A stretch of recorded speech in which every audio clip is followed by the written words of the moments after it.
Breakfast with Champions, presented by Toronto FC Juniors. Good morning, everybody. It's Jeremy here. Thanks for tuning in this morning. Breakfast with Champions. We got our second episode today. We got my guy Jay Hernandez coming in here. So it's going to be another fun one. I'm glad you guys are here. As you guys are tuning in, let me know what you guys are eating this morning. Fill me in. I got my tea here. I already had my scrambled eggs and bacon. I had to go with that today. So we're just waiting on Jay to get in. I think he's in here right now. As he's getting in, Jay from New York, went to Seton Hall University, drafted in 2005 to the Metro Stars, a 14-year career. This guy's played for a long time. He's seen a lot of change throughout the league. 2 Supporters Cups championships, one with San Jose, one with TFC. 2017 MLS Champion. So as we get Jay in here, hope you guys enjoy this. Let me know what you guys are eating. Jay, what's going on, my man? Can you see me? I can see you. What's going on? Oh, brother, it's great to see you, man. You know, I've been locked down here in the old house for a long time, given everything that's going on. But it's great to see your face. How's everything? I know, it's crazy, and you were able to figure out how to get on this live thing, right? Jeremy, listen, you know, I wouldn't consider myself a social media expert. You know, I'm from an older generation here, so this is all fantastic. You know, it's great to see you. Jay, you're here. You look good, man. Thanks, man. You know, I've been trying to do my best to stay regimented with some of these workouts, going on some runs, trying to, you know, take care of myself now that this playing stuff is over. So it's been okay so far. That's what I'm saying, man. Hey, so thanks for joining us, Breakfast with Champions. I want to ask you, first question, what's your go-to breakfast? What are you eating over there?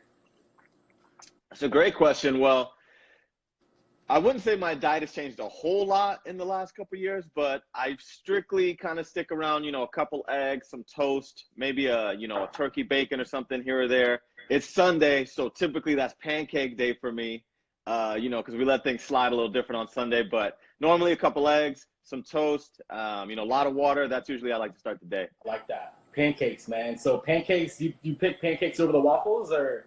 Yeah, I'm a pancake guy. Sundays is pancake day for me. Usually, you know, not to toot my own horn, I'm the one doing the pancakes, you know, so maybe that's why I stick to the regimen. Sunday, I know what's coming. So Sundays are pancakes for me. I like that. Hey, so let's get into this, Jay. So you're from New York, New Jersey area, growing up there. When I think of that area, I think about baseball, basketball, football. How'd you get into soccer, man? What led you into that path? Yeah, that's an interesting question. You know, a lot of people ask me that. My parents are from Puerto Rico, an island in the Caribbean, where baseball is the number one sport. And so when I was young, actually, baseball was what I played most of the time. And so it was, interestingly enough, I just happened to change schools in middle school, and the school that I attended had a big contingent from South America. So a lot of Colombian guys who were some of my classmates, and they just at recess and everything, they loved playing soccer. At the time, Colombia had a very strong national team. And so to kind of make friends and to get along, I just kind of hopped in and began playing. And, you know, I would kind of go over their house and they would show me different international games in Colombia. And actually the first time I got to see Ronaldo play, the original Brazilian Ronaldo. The real Ronaldo. The phenomenon, right? Yeah. So really when I saw him play, it really opened my eyes to kind of what the game could be like, and just, you know, this kind of creative, incredible way you can go about playing the game. And so I really just started playing from then on out. So 5th grade, I maybe was like 10 years old. I wasn't very good, but I just loved it. You know, it became a passion of mine. And so I just continued to play and play and play. And so eventually it just led to kind of sticking with the sport. That's big. Hey, so when you started getting into this and you mentioned Ronaldo, like, did you want to be a forward? Because you played so long as a center back. Yeah, you know, we all were attacking players at one point, Jeremy, you know, all of us. Goal scorers. Yeah, all of us. So, you know, when I originally started playing, I played in the center of the park in the midfield. And, you know, I was pretty athletic for my age, so I really had the ability to cover a lot of ground, and I was pretty fast. And so, yeah, I really just had an eye of kind of going box to box. And that was kind of, I would say, growing up until high school. Once I got to high school was my first real taste of actually playing club soccer. So maybe when I was like 15 years old, maybe I began playing club soccer. And then I started playing more as a winger, you know, really just, and I was kind of growing into my own just athletically. And so being able to get up and down the line a ton. really was kind of my, I guess I would say, my strength. And so that's when I maybe got a little more attention playing winger. And then eventually I went back to right back, Right. in the college scene. And then that eventually led myself to center back in the professional scene. So, it's been really, it was really great just to kind of play a bunch of different positions and adapt and understand the game from different views. But yeah, I was a goal scoring threat back in my day, my friend. That's what I'm saying. I think very similar in that sense because I played a number of positions, and then when I look through my career and stuff, I felt like playing all these different positions helped me out so much in my career, understanding the games, understanding where people need to be. Would you say the same for yourself in playing all these different positions? For sure. I think, originally when I first was asked to move to different spots, I almost took it as like an insult. Like maybe the coach didn't believe I can get the job done in that Right. particular spot. But looking back on it, I think, that's kind of where you have to trust in the people that are giving you guidance and your coaches and the people above you that are helping you to understand that maybe they're seeing something that I'm not. And so, for me playing right winger and understanding that I had the ability to get up and down, but also athletically, maybe I had more gifts on the defensive side of the field as opposed to the offensive side of the field.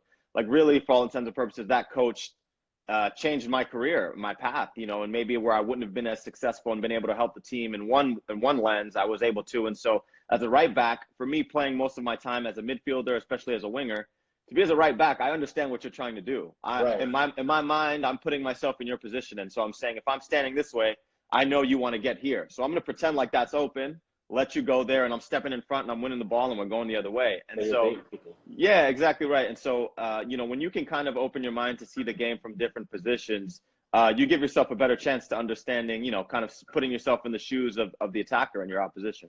Yeah. And then 14 years later, a long, amazing career. How have you seen the league change, like within that time? Yeah, it's been really a remarkable change. When I first began playing, we were playing in American football stadiums, right? And so, we would get good crowds, but you're talking about massive, massive places where we would draw good crowds and it would still feel somewhat empty. So to see that to now almost all teams playing in soccer specific stadiums and those things being jam packed. The number of teams I think might have been 10 to 12 when I began, and now we're getting closer to 30 teams. And then you talk about just the level of players, I had, when I first came in, our roster, my very first year was filled out with players who were just kind of like your, I guess you would say, average college player in the college scene, where now is you have to be a very, very, very strong player just to make a team and to make a roster. So just the level of play, the number of teams, the quality of play, it's really just, it's almost like a different league, when you talk about 15 years later, that's for sure. Yeah. I remember those giant stadium days, in the summer, my feet were burning out there. I felt like it was 200 degrees. It was nasty. Yeah, I mean, honestly, there were some days where, we would play in these huge, massive stadiums on turf and, your cleats would melt, and you would have to take extra precautions of just what's going on, because it really was a different time. And so I know a guy like yourself, like myself, I think maybe some people talk about, the older days of MLS and it wasn't good or wasn't that, but you talk about there were fewer teams, so there were less, fewer positions to fill, fewer jobs to be had. So, I played on back lines where, I was the third center back and the two center backs before me were in the starting roles were going to World Cups, so these weren't some jokers, these were very good players. So, there was a lot to be said for guys that came even before me. And I feel like, I did my part in helping carry the torch and bring the league along and to where it is now, where I think we're on the precipice and really being a player in world football and turning some heads. So it's exciting. Yeah. Yeah. So then within that, who's the toughest player you feel like you've played against? Yeah, so for me personally, I spent a lot of time in California in the Western Conference. So I got to match up with the Galaxy quite a bit. And so for me, it would be a toss-up between Landon Donovan and Robbie Keane. I think I would more, agree with that, man. yeah, I think more so for myself playing at center back. Robbie Keane was someone who I had to face often. And for me, obviously he's someone who was a world-class player who played in some of the best teams in the world. But he really, for me, I think when I think of the toughest forwards to mark, he was just unpredictable. He would sometimes go to feet only to then set you up to try and run in behind. He would sometimes look to play a 1-2, and then I'd look to back off of him to give myself a cushion, and then he'd take a touch and look to smash a ball on the goal. So he just was very, very intelligent. He was very crafty around the box, and he was someone who really had a huge desire to win. So going against someone like that was a ton of fun and a great challenge. And so when you don't come out on top, you understand that, sometimes he's better on the day. And when you do come out on top, you're thinking to yourself, I just beat one of the best guys around, So it was a great time. Yeah, I would say that. It's funny, my rookie year, growing up before that, watched the league a bunch, and then Donovan was the guy, face of the U.S. So then my rookie year playing against this guy, I'll never forget it. We're playing in Giant Stadium. Beckham's there, Donovan's there. And I was playing right back at the time. And you could see Landon, and then you turn your head for 1 second, see where the ball is, and then he was gone. Ghost. So for me, it's like it's a different appreciation when you're actually playing against these guys. It's unbelievable. For sure. I think, when you talk about anything in life, you talk about levels, right? And there are levels of this thing. And so, you talk about players who are very, very strong in MLS, and they're still a level above that, right? There is the top elite players. And so a guy like Landon who, from either a midfield position or a forward position, whether he's beating you by his runs, whether he's beating you with his technical ability, whether he's beating you with just his physical, like he has an extra gear. He is quicker than you think, and he will get to a ball that you don't think he should get to. There is the special tier for guys like that, and he was certainly one of them. That's for sure. Incredible player. Hey, so Jay, you won 2 supporter shields. You won the MLS Cup in 2017 with TSC. I want to ask you about that. What was it about that 2017 team that arguably made him one of the best in the MLS history? Yeah, well, first I got to take that arguably off of it, my friend, because arguably I don't think is on there. But I didn't want to say it, but you be diplomatic. I understand. You be diplomatic because it's public. But I think there's a lot of reasons. I think one would be first off the foundation of the players that were on the team that had kind of put the groundwork in brick by brick to get to where they were at the end of 2016, which was going to the MLS Cup final. So you talk about the coaching staff, the front office, the players who were there. Now, when you get into 2017, you think of a team now who has gone to the mountaintop and just by a very, small margin didn't reach that goal.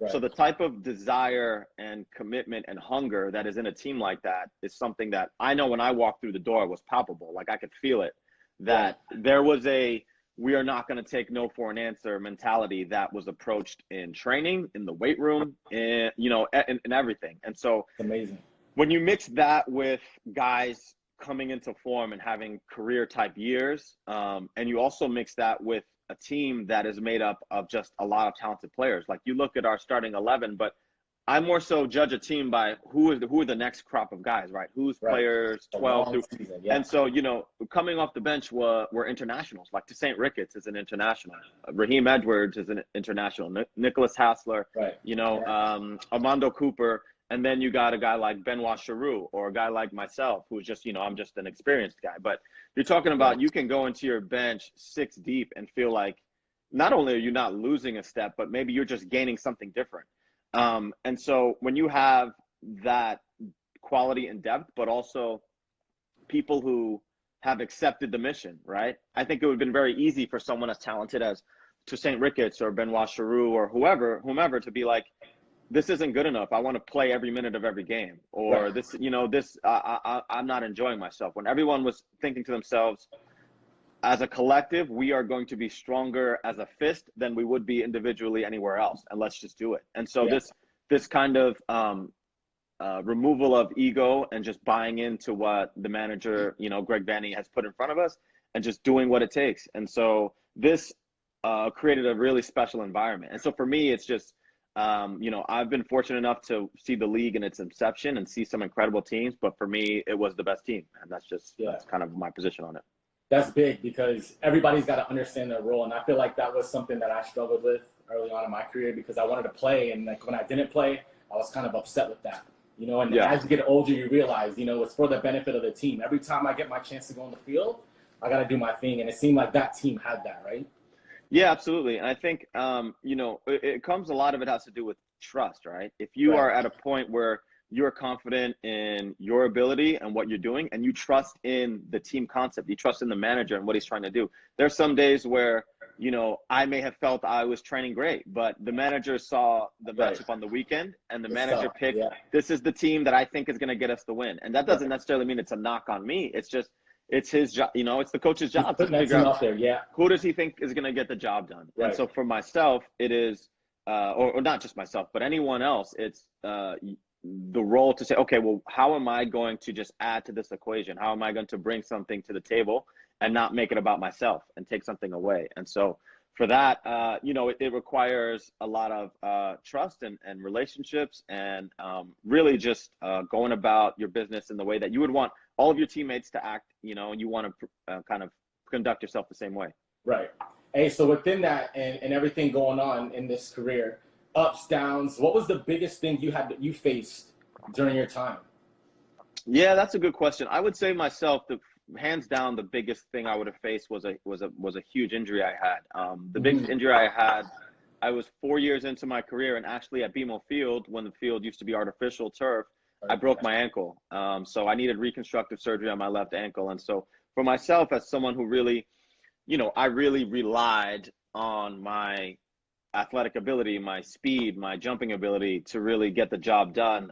It was a changing moment in my career. It changed in two ways. One, I think, being a young player in MLS, I still had a ways to go as far as I think I could have maybe reached different heights than maybe if I hadn't gotten injured. Yeah. But at the same time, on the other side of that is, it forced me to change the way I played.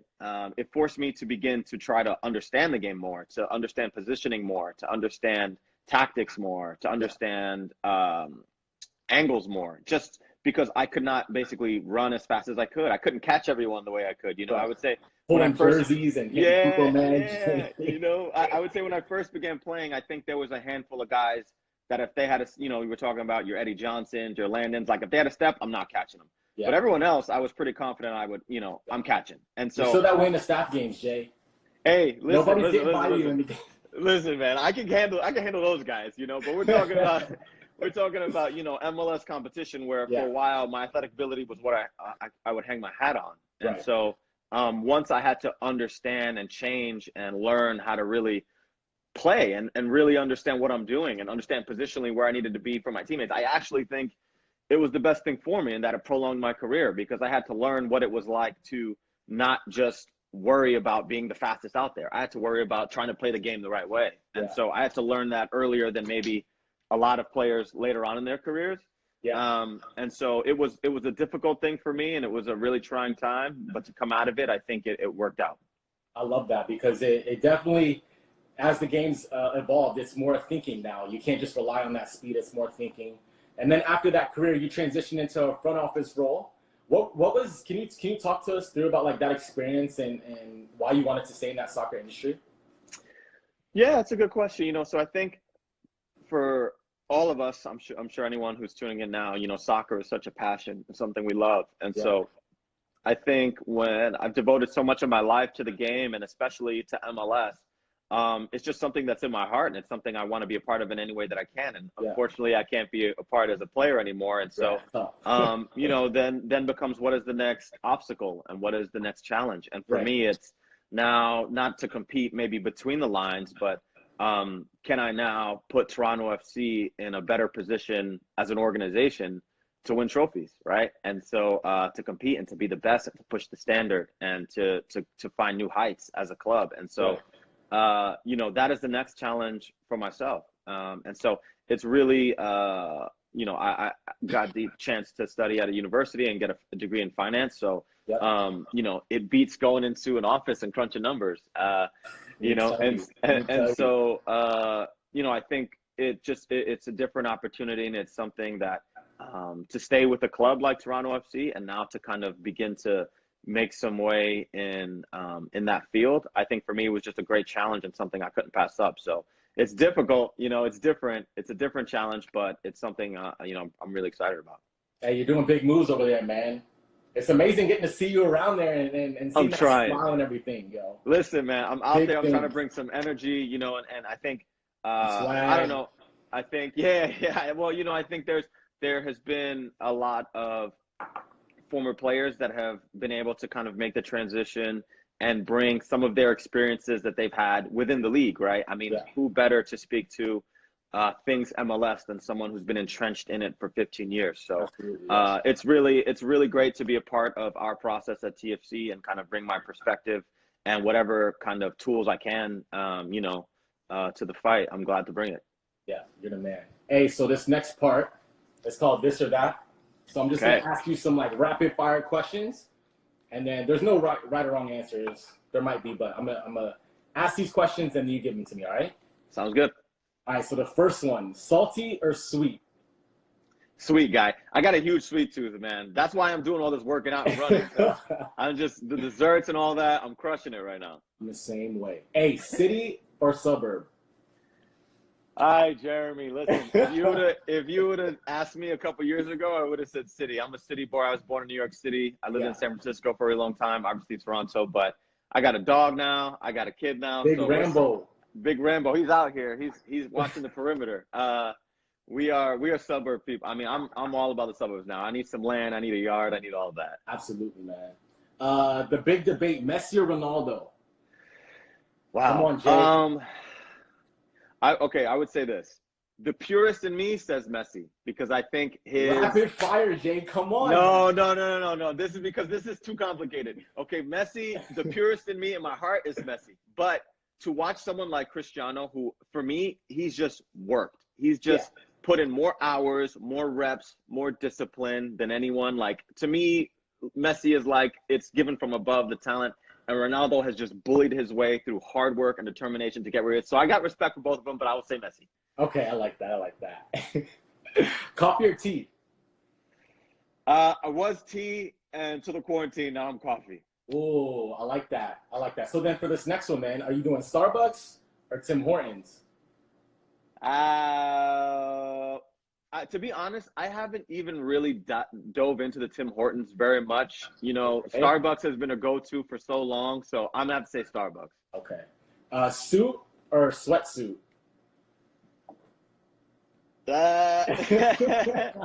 For purposes of anyone who may be tuning in, I'm going to say suit. Suit? I like that. Yeah, you're always looking good when you walk in there, Jay. I'm trying, guys. Hey, what about this? Horror movie or a comedy? Oh, horror movie all day. Why do people like to be scared? I would never understand that. You know what the thing is, though, is I like things that I can watch that give me that feeling that there's no real threat. But, like, for me, like, going on, like, a roller coaster, like, skydiving, like, I might actually fall off this thing. So, like, I got no time for that. But sitting and watching on my TV, like, I know there's no monster under my bed, so I'm not too worried. So, like, yeah, I'll take that. I enjoy that. But, I mean, people like bungee jumping and all that, that's not for me. Come on, Jay. Hey, Yankees or the Mets? Come on, bro. That's not even a question. Yankees, you know that. Okay, that's easy. Champions League or World Cup? Ooh, World Cup, man. World Cup, huh? You got to wait another 4 years for that one. Yeah, that's what makes it so great, man. You know, it takes 4 years for it to be on the line, you know? Yeah. And it's the best, yeah. Hey, so last one. This was a big one last week. Michael Jordan or LeBron James? I'm saying LeBron, and I'm saying this as a completely biased person because I was a Knicks fan as a kid, and Jordan used to just come up and just knock us out the playoffs all the time, make me cry. That, Jay. So I got no time for Michael. LeBron. I mean, look. So you're a hater. Yeah. Michael Jordan hater. I got no time for it. LeBron. God. Let's go, LeBron. Hey, Jay, you're the man. Hey, so before we let you go, do you have any advice for us? We're aspiring pros. We're trying to get to that next level. Do you have any advice for us? Yeah, you know, I think as a young player, especially, I think it's important to just, you know, believe in yourself. I know when you, probably, Jeremy, you were a young player, I was a young player. Sometimes the road to getting to high-level soccer or being a professional, it seems so far away. It seems like something you can barely touch, right? And so it's important that you just believe in yourself and you believe that you can do it. You know, and there'll be plenty of people along the way that tell you you can't or that it's silly. But to believe in yourself, I think will go a long way. And I also just think whatever age you are, you need to just love the game and immerse yourself in the game. Play as much as you can. Play all the time. Watch as much as you can. Watch all the time. You know, I think when I look at some of my idols, I think of like Ronaldo or Zidane or all that. Like, they weren't in the house, you know, watching TV playing games. They were out playing, you know. They weren't on the controllers playing. They were out playing because they loved it, you know. And just play, believe in yourself, watch soccer, play soccer. That would be my greatest advice, because the game is the best teacher and you got to do it. So to get better at it. So I would just say, you know, believe in yourself and just play as much as you physically can. That's great. Well, thanks, Jay. I appreciate you coming on and blessing us. Thanks, everybody, for tuning in. Make sure you follow Jay on Instagram. Follow us as well on Instagram. We'll see you guys next week. Thanks, Jay. Jeremy, this was great, man. Thanks so much for having me. See you guys. Appreciate you. Thank you.